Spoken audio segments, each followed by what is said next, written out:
In today's video, I'm going to teach you how to filter tickets in Zendesk. Managing support tickets efficiently is crucial for providing excellent customer service, and Zendesk offers various tools to streamline this process.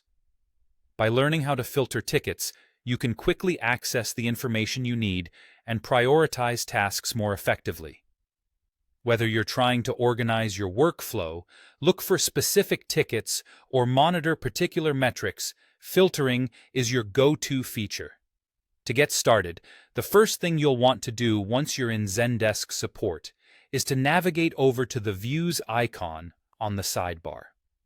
The Views icon is your gateway to various lists of tickets, organized by different criteria, making it easier to manage your workload.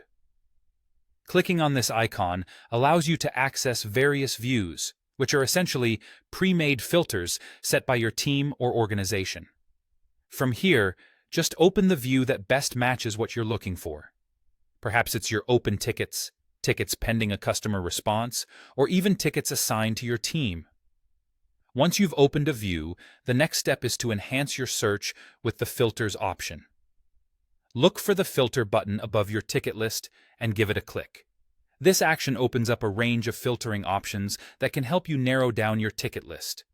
You can choose from a variety of filters to specify the ticket characteristics you're interested in. Filters such as status, requester, assignee, tags, brand, and ticket form are all available options. Each of these filters allows you to refine your search with incredible precision. For example, if you want to see only the tickets that are open, simply choose Status and select Open from the drop-down menu.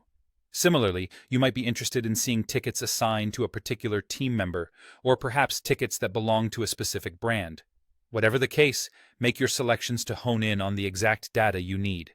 Once you've set your filters to your preference, go ahead and click Apply Filters. This will update your ticket list according to the criteria you've specified, making it much easier to manage the tickets that are most relevant to you at that time. Your active filters will stay in place until you decide to change them, so fear not about having to constantly reset them. However, if you'd like to clear these filters at any point, you can remove a specific filter by clicking the X on individual filter tags. Alternatively, if you want to start fresh, just click Clear Filters, and you'll return to an unfiltered ticket view. By using these steps to filter your tickets, you can keep your workload organized and make it easier to provide timely and effective support. Happy filtering, and may your Zendesk experience be smoother and more efficient.